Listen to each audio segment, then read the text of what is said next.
A'udhu billahi minash shaitanir rajim. Bismillahir rahmanir rahim. Alhamdulillahi rabbil alameen. Wa salatu wa salam ala rasulil kareem. My brothers and sisters, assalamu alaikum wa rahmatullahi wa barakatuh. My name is Hafiz Khan, and once again, welcome to Different Perspectives. Last week we started our series on leadership. And when we look around at the Muslim world, and we see the leaders and how they behave and the attitude that they have, we look at whenever they get elected or selected, or whether when they become leaders, regardless how they achieve that, some by legitimate means and most by illegitimate means, we find that they think that they are there for their lifetime. And we see that being perpetuated not only at the state level, we see that kind of attitude being practiced even going down to the different levels of the Jamaat and different organizations. Leadership is a key aspect of the development of any society. The type of leaders we have will determine what kind of progress we make. We see that type of leadership has not really benefited the Muslim world as a whole. And therefore, even within the communities, not only in Trinidad, in most other parts of the world, the Muslim communities are in dire need of good leadership. And therefore we found it necessary to look at different aspects of leadership and try to educate and inform the individual Muslims as to what they need to look for, what they need to expect, and change the paradigm into how leaders behave and how they look at the community and deal with their community. Today we are looking at one aspect of leadership, which is consultation. Do we see whereby when leaders get in power, within the Muslim community, as I pointed out, they feel that they now are a god unto themselves. They have no reason to talk to the people who they lead. And in fact, if there are people who they lead they find an opinion with them, you find that they want to eradicate them, either getting them into jail or actually killing them.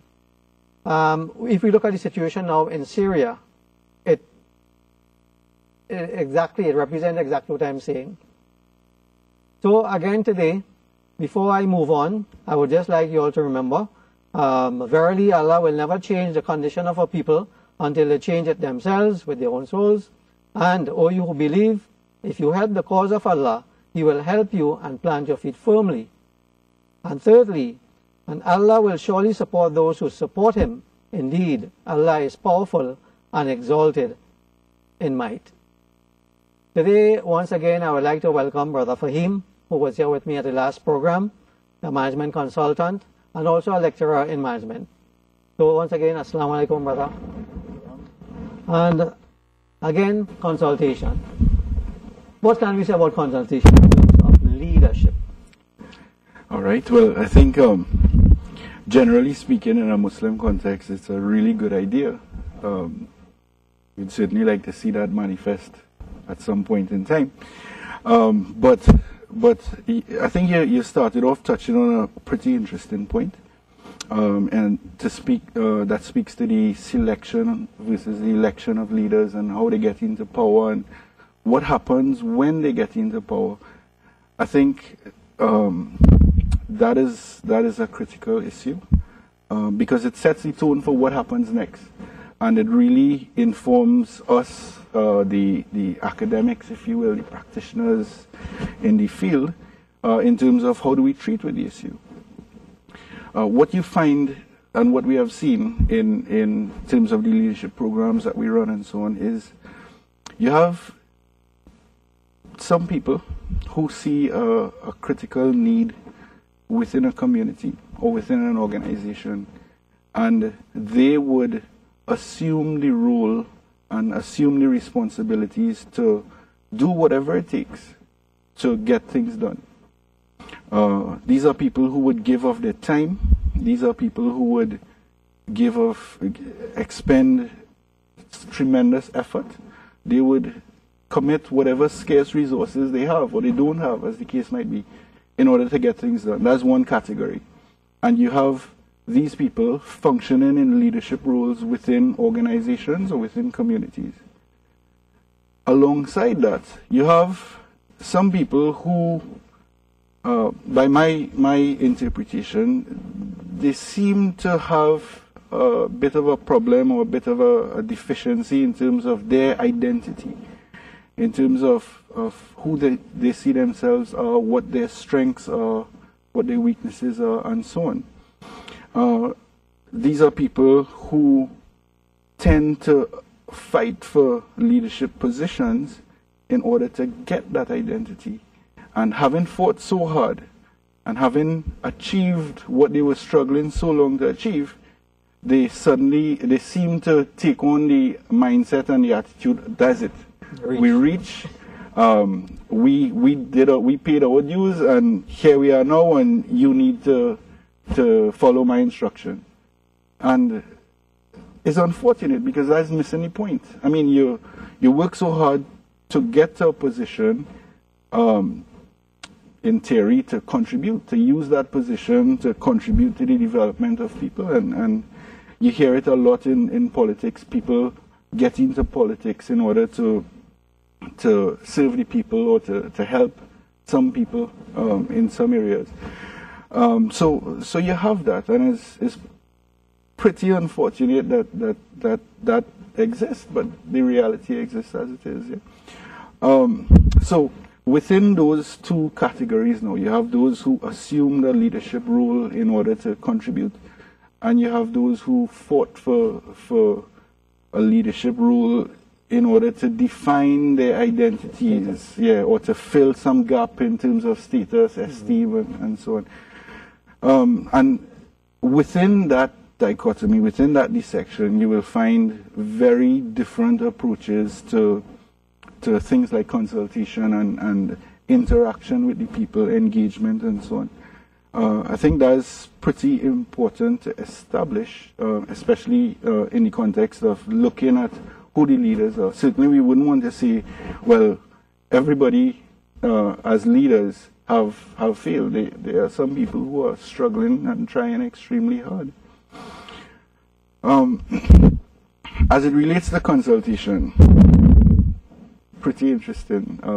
That actually is an issue that surfaces in, I would say, every single discussion that we have had on leadership.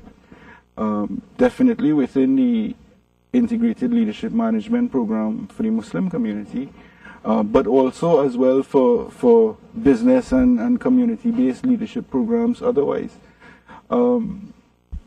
There seems to be this need for people to be within that decision-making cycle, or circle, rather.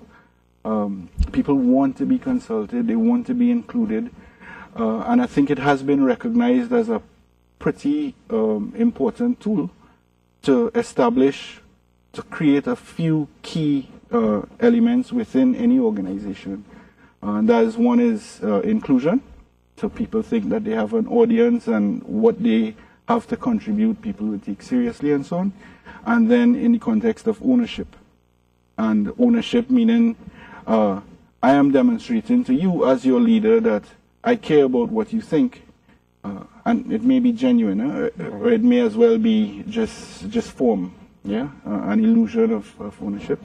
I am saying to you, listen, you tell me, and I will try to incorporate that as best I can within the organization.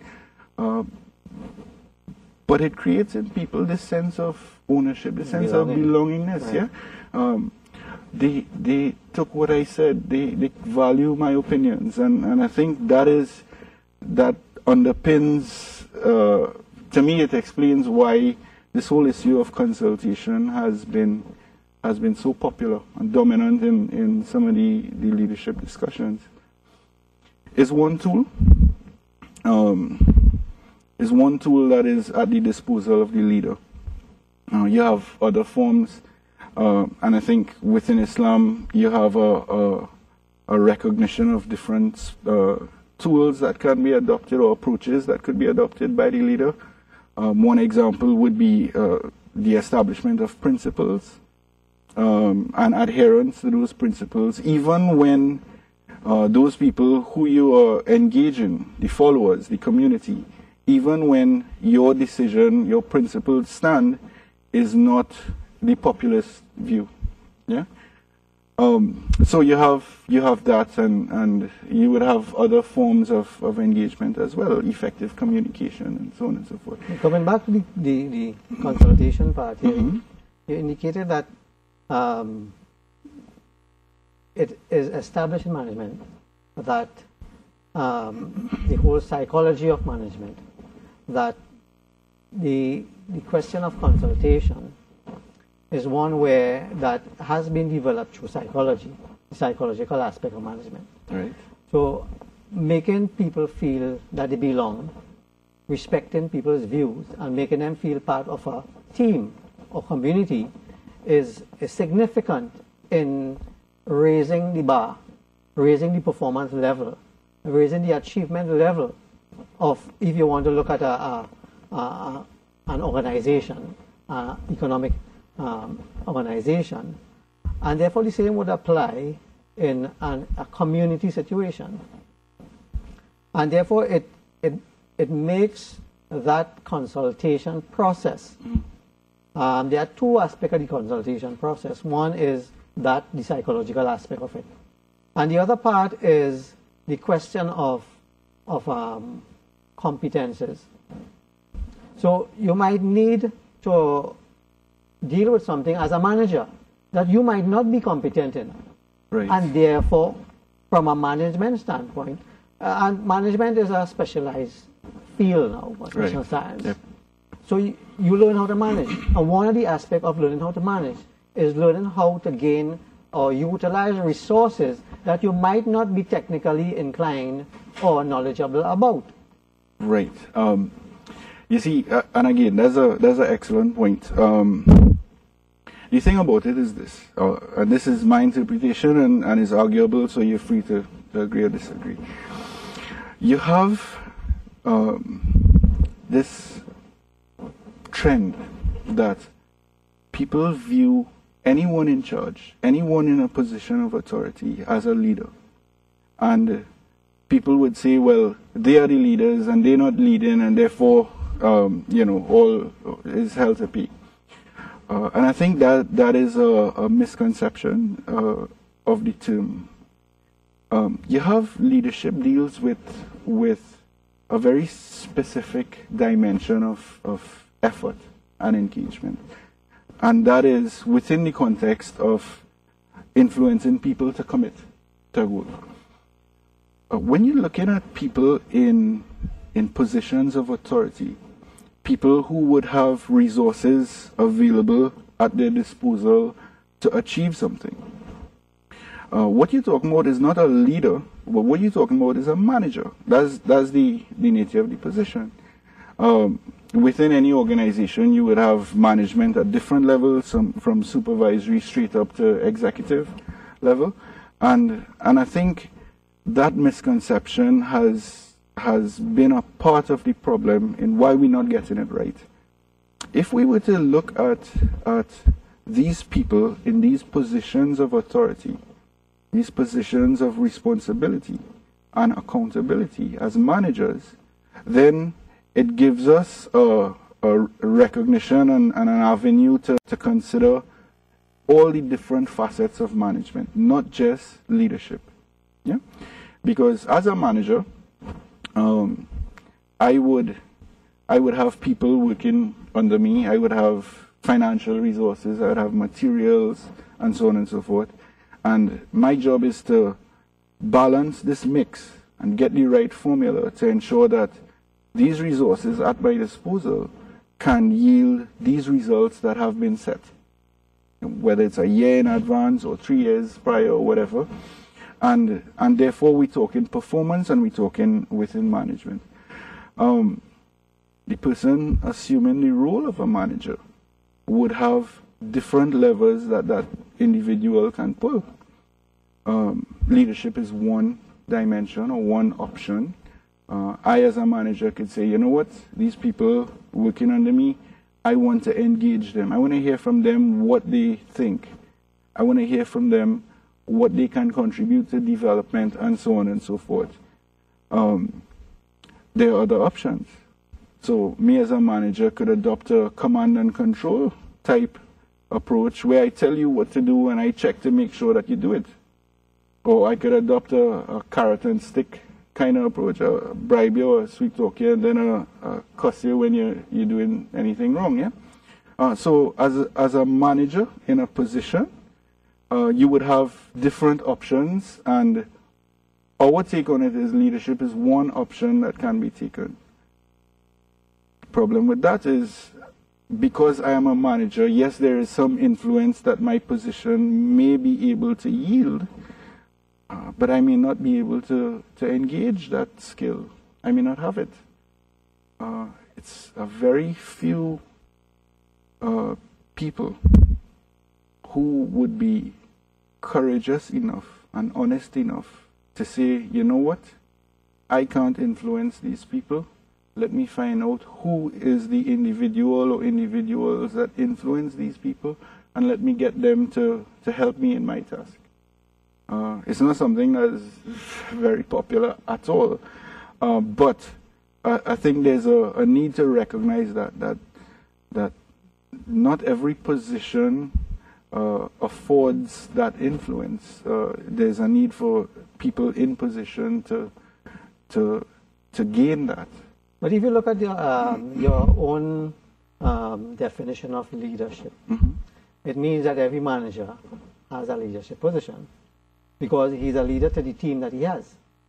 He manages the team, but he leads in terms of mobilizing to accomplish. Well, we would hope so. We would hope that he leads. But what I'm saying is leadership may not be the approach that manager takes. It might not be his competency. Correct. And they may defer to a command and control. They may defer to other power structures that notwithstanding the deficiencies that might obtain at the different levels of management, it still means that even when you're home, there's a leader. So in terms of there's somebody who organizes or takes a leadership role to ensure that things run right. But that person, it might be a man or woman, as the case may be. Absolutely correct. Right? But it's important to recognize in that entire construct that the person who actually leads the household may not be the head of the household. You understand? The head of the household may just be a position that is preserved for whatever reason. Right. I mean, I don't know. I certainly have not benefited from that experience. Yeah, I don't know. But you see, it's important to recognize that because me as the head of the household, I need to know in what situations I am able to influence the household at the community level, and in what situations I don't have that influence. And therefore, I need to find out, depending on the importance of it, who is the person or people who would actually be the ones exerting that influence, and how could I get them to work for me? And therefore, that is where consultations with the people that you lead becomes paramount. Because by consultation, you would be able to know what are the resources you have available, right? And how to utilize those resources.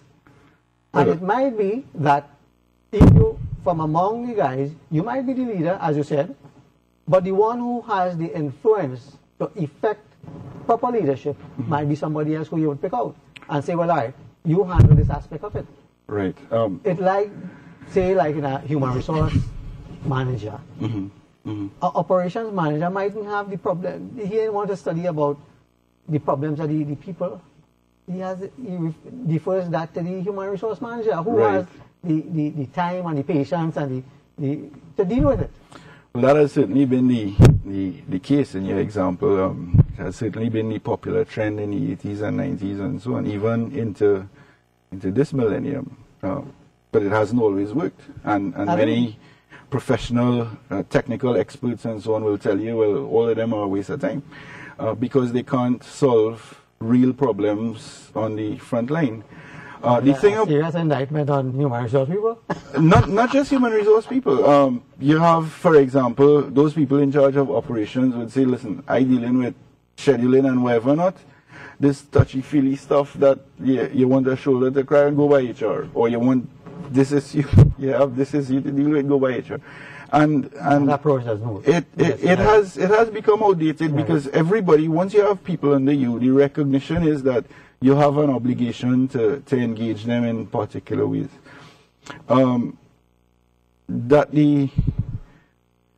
Getting back to the whole issue of consultation, I think is pretty important. It forms the basis for what we know today as teamwork. Yeah, it really speaks to the planning component by popular interpretation.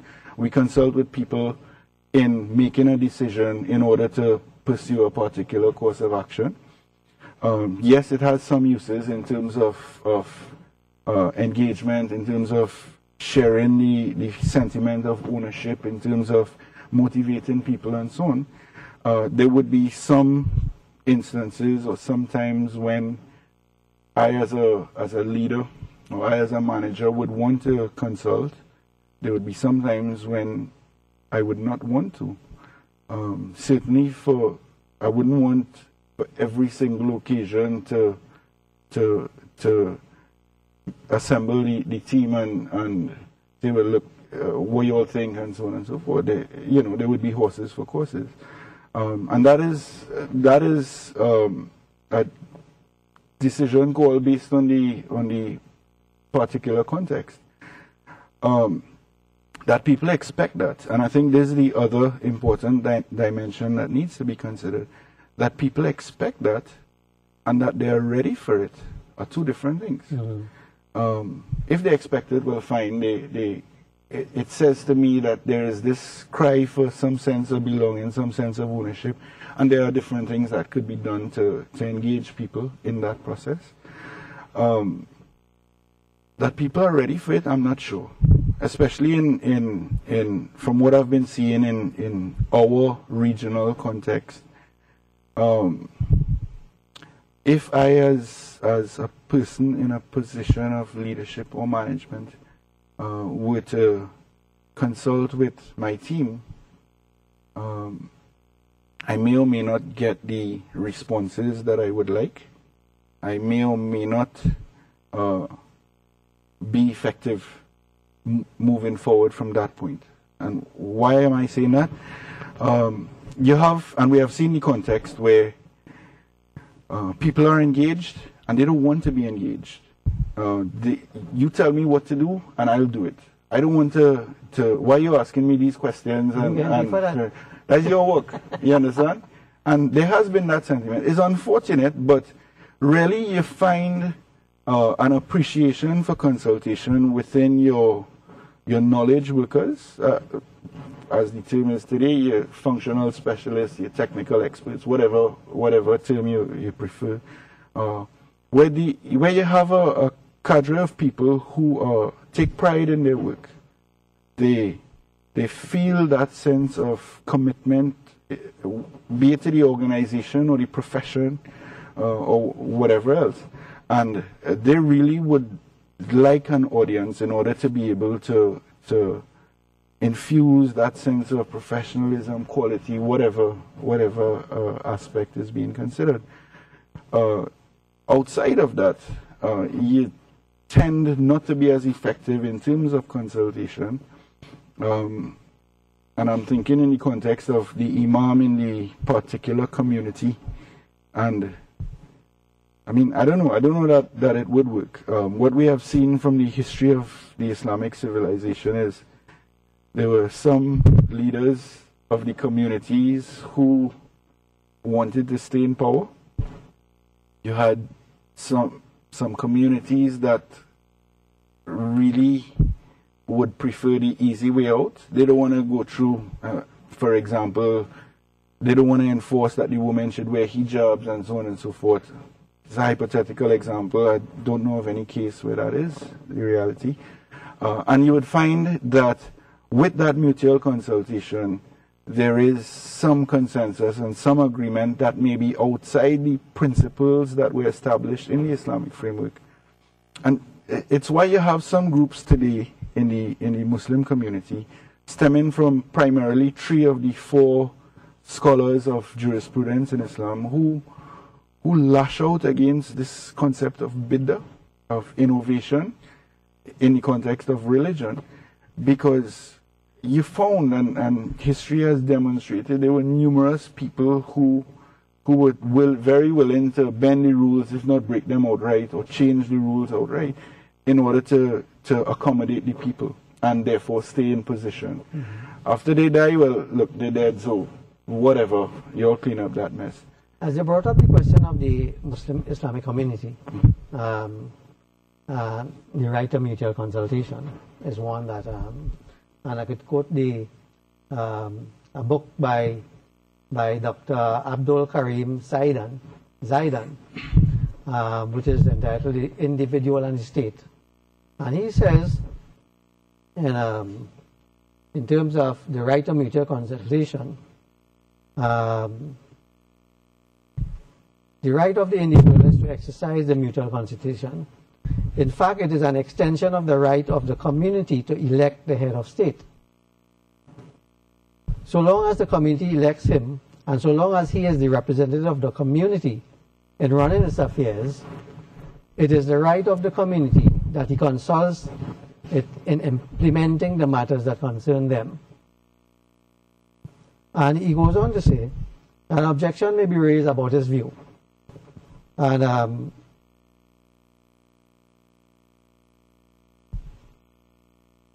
as long as the community itself is the one that elects the head of state, and as long as he enjoys their confidence, there is no sense in binding him to consult his people. That's what the argument is. Right. The response to this question is twofold. First, the reason. The head of state, even if he has the position of confidence from the community, which has elected him, may intentionally execute some matters that could be harmful to the community. There could be no way to rectify this harm after it has actually been done. Therefore, it is a right of the community to protect itself and oblige him for consultation as a defensive measure against any harm to it. So that is one area that he's saying that, it is not an absolute right that is given to the leader if he is appointed. Right. He has an obligation. Remember, he has been appointed not to do what he wants. He was appointed in a leadership position to make the community better. But what we have seen in the Muslim world is that these guys get elected and then just do what they want.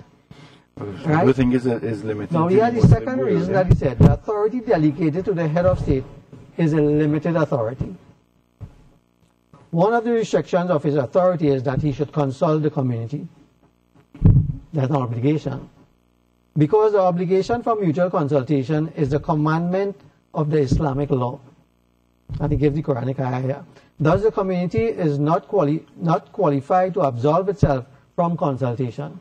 Right. The community can say, well, right, we have full confidence in him and let him do what he wants. Right. We can't do that. Yeah. We have a responsibility to ensure and keep in check. And if we go back to when, I think it's Hazrat Umar was appointed, yep. What he said, you all keep me in check. If I go wrong, pull me up.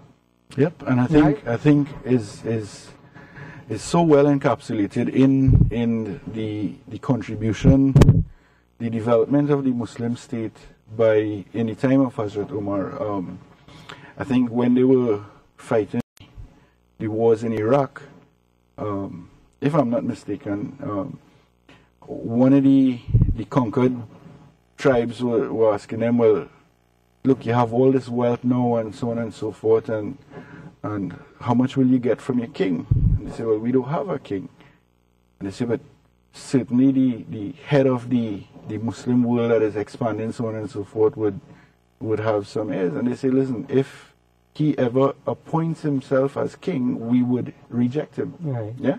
Which shows, it touches on two important things. Number one is, what was the perceived view of the leader?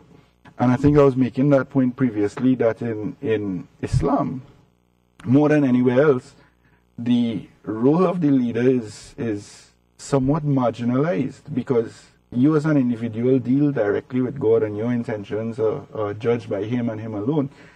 Although some people assume that role for themselves, to our delight and continuous entertainment. But the thing is, the role of the leader is marginalized.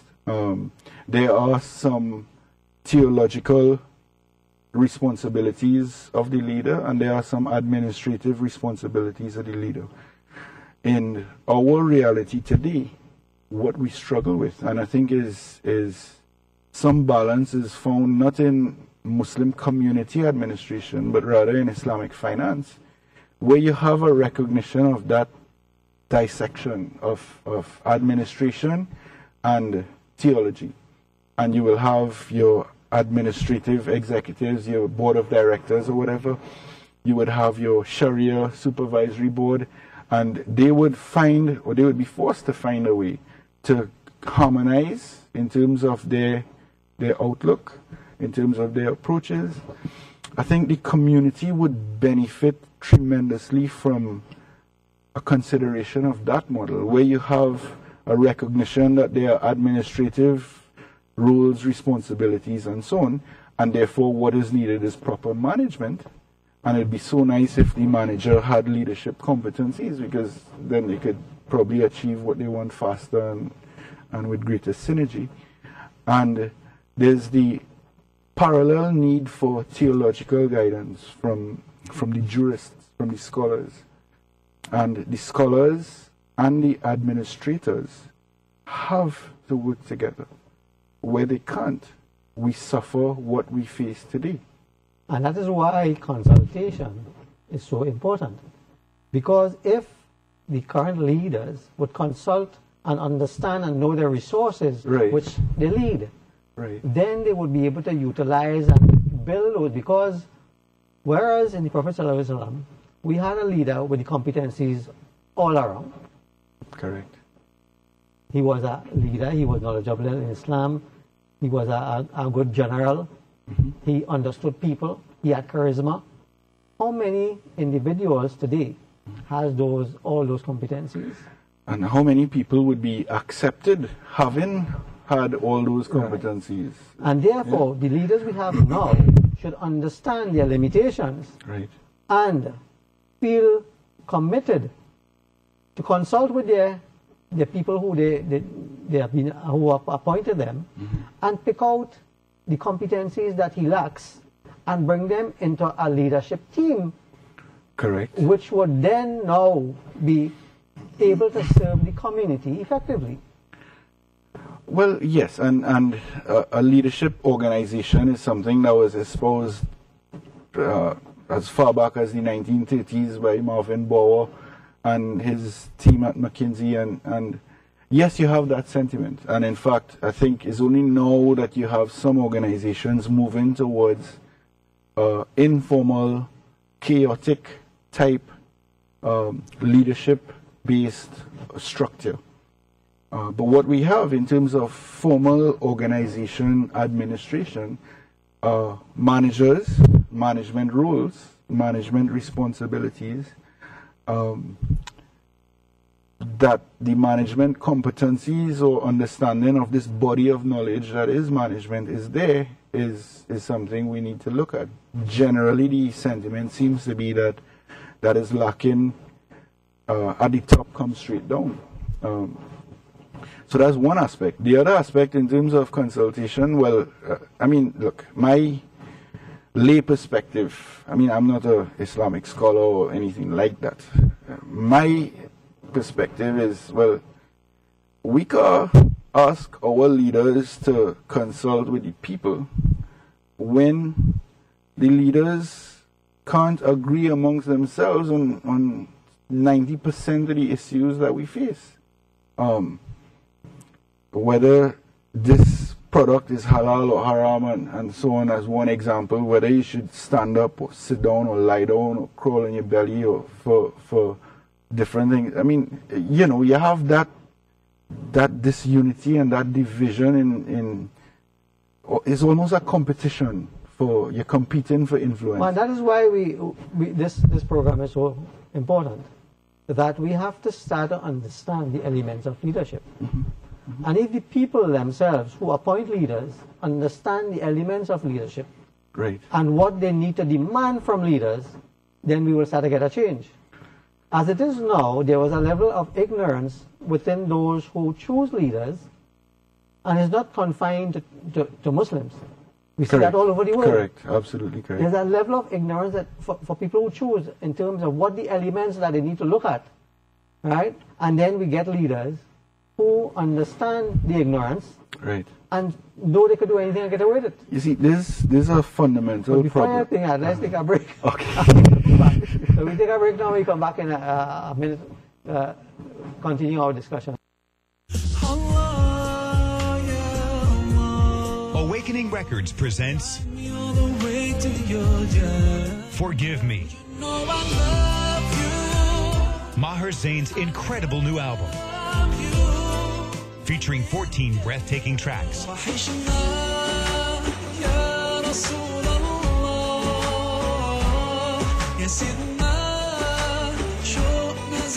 including the hit single #1 for Me. You know you are the number one for me. You know you are the number one for me. Oh, oh, number one for me. مولاي صلي وسلم دائما أبدا على حبيبك خير الخلق كلهم. Forgive Me is out in stores and on iTunes. My heart is so full of regret. Welcome back, brothers and sisters. We were discussing the ignorance of those persons who, of the leadership, the tenets of leadership that needs to be known, and what the expectations are, and what selecting a leader is based on. And then, not knowing those, we probably choose the wrong leaders.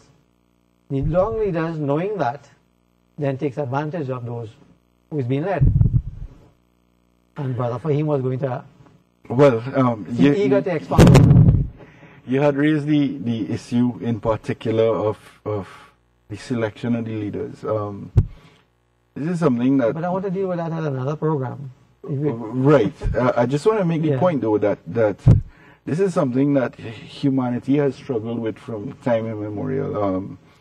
Once upon a time, you were guaranteed by birthright a position, right, and then it moved on. Some of that happens.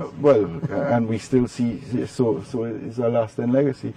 Now we're at the point where you have one individual, one vote. I think for what it's worth, on the good side, it has given everyone that opportunity to contribute in the selection of a leader. Participate. Well, participate in the selection, yeah, definitely. It would be more effective when that individual has the right to choose who they want to represent them. Not just electing or voting based on a list of persons, and you just pick one based on a logo, yeah, or brand, but rather, well, this is the individual that we want, or we don't know this individual, or whatever, and therefore we want no part of that. I think there's a gap there. But it's something that we have struggled with in terms of selection, and what makes it particularly challenging is you have some people who would say all the right things and would do all the right things to assume a position, and yet when they achieve absolute power, well, absolute power corrupts absolutely, yeah? They become a completely different individual. And you have some people who would continue to do what they do regardless of whether they're at the top or at the bottom or anywhere in between. How do you sift that? And that is why it is so important, as I said, that it is important that's why we are addressing those persons. We are not addressing the leaders to change.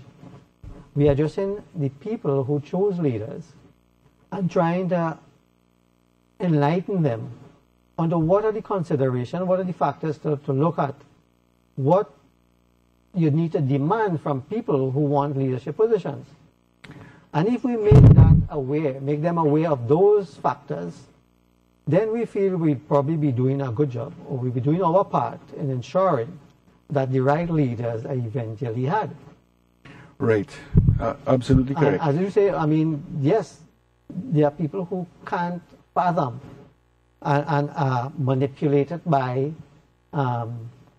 factors that are totally irrelevant to deciding who is the best leader. We see that every time there is an election, right? And that is why it is, I mean, from an Islamic standpoint, it is said that when a guy asks for leadership, that is the person you should not give it to. Correct. Right? I think the essence of that is captured in a tradition that I read, and I hope I get this right. Otherwise, probably be a bounty on my head by some ayatollah or the other. In the time of Hazrat Ali, peace be upon him, you had someone was asking him, well, how did the Muslim community move from a position of growth to one of disintegration? It was beginning to disintegrate, and you had infighting and so on. And he said, well, listen, in the time of the Prophet, peace be on him, you had a leader with the caliber of the Prophet, and you had followers with the caliber of myself. Today, you have a leader with my caliber, and you have followers with your capacity. There was a breakdown in terms of the strength of adherence to the issues.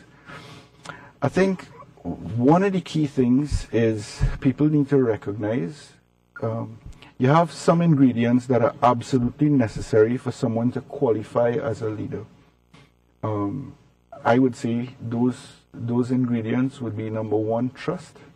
And I think that is by far one of the most popular demands placed on any leader. We must be able to trust what you say. And when you take a decision that we are not necessarily in agreement with, we must have that faith in you and that confidence in you and that trust in you to know that you are seeking our best interest. You wouldn't do anything to jeopardize ourselves.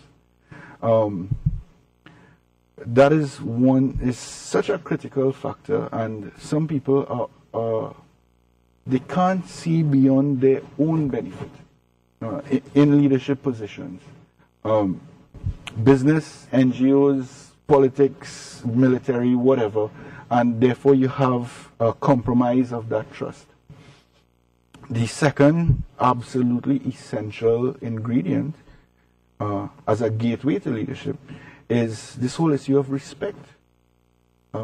If I am of the sentiment that you and I are equal, then I would afford you the same level of respect that I would expect you to afford me, because we're on the same level. If for any reason I deem that I am vastly superior to you or you to me, then the behaviors would change. And I think in terms of an entry point into leadership, those two things must be there. And beyond that, you'd want to look at some specifics. Who qualifies as a leader? Well, someone we could trust and someone who gives us that respect. And you know, from an Islamic standpoint, that is why when you look from an Islamic standpoint, it really should be easy, this leadership perspective. Correct. Because all those are criteria that are established clearly that needs to be followed. Consultation, which is one, as I pointed out here. And the ayah you have here is Ali Imran, Surah 159, and he says, to pass over their faults and ask for God's forgiveness and consult them in affairs of moment, then, when thou hast taken a decision, put thy trust in God.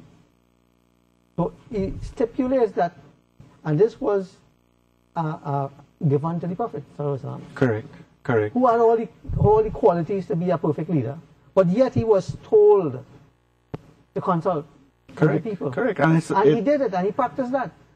Although he had the opportunity to make unilateral decisions. That's right. He didn't. That's right. He always consulted with the people. Which is people are, and I don't necessarily mean all the time he consulted, but he called the whole population. Yep. No, for different things, he would call those who he knew would have input that was significant. Correct. Right? And then again, I want to talk about competencies. So when we talk about consultation, we don't mean that, every time we have a decision to make, we call everybody and make, no. Yep. And again, it brings us back to this lens of leader versus manager.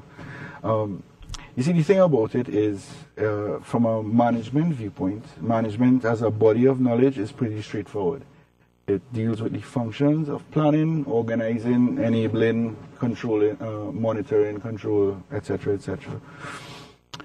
Where consultation becomes particularly useful is in terms of that whole planning and organizing element.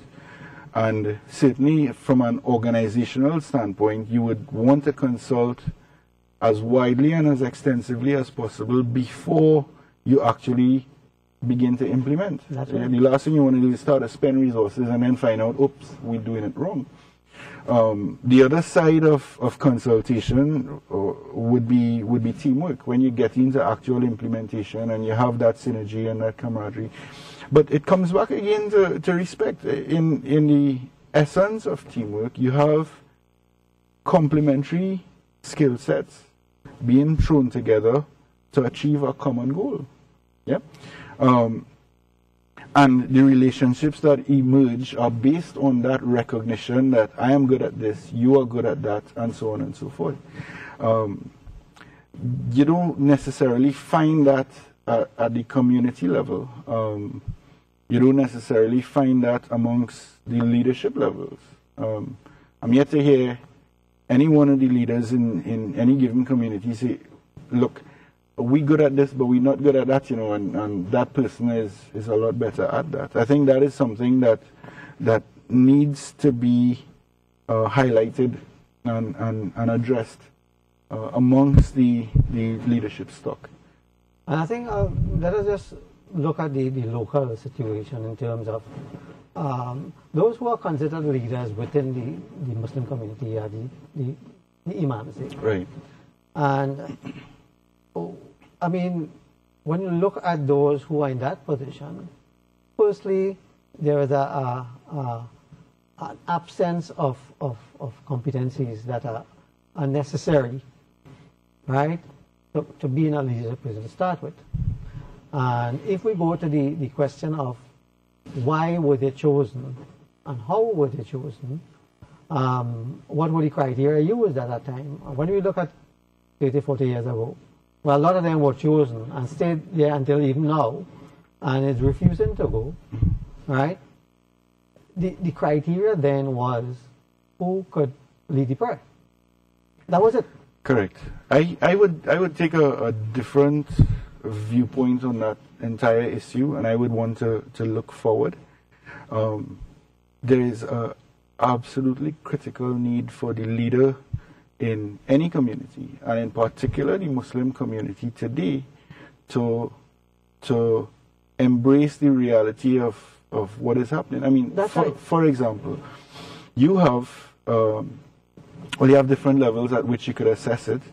You have the external environment to the community, and let's look at the Muslim community in general in Trinidad and Tobago, and looking externally, the wider society, the global context, what you have a raft of different issues that need to be critically assessed and addressed by the decision makers in the organization, the decision makers / managers within the organization. The very institution of religion is under attack, as an example. Right. And you have you have the Scientologists who advocate that God is an alien and so on and so forth, led by the very able Tom Cruise, I believe, and his band of goons. You have atheists. They unfortunately seem to have no leader because, well, they don't believe in God. Perhaps that translated to their structure. You have the sentiment that Islam itself is being under attack, not as a subset of religion. I came across a quote recently. Was it Henry Kissinger who said, oil is too precious a commodity for the Arabs to possess, right? And you have probably spanning from that or other aspects of foreign policy, this whole issue of conspiracy theories emerging and whether it's the Jews or the Freemasons or now the Illuminati and who's responsible and whether it's grand design. And certainly the issue needs to be, well, look, religion, what does it contribute? Does it have value in today's world versus a secular rationalist approach? Islam, what does it contribute? Does it have relevance to today's dynamic and context?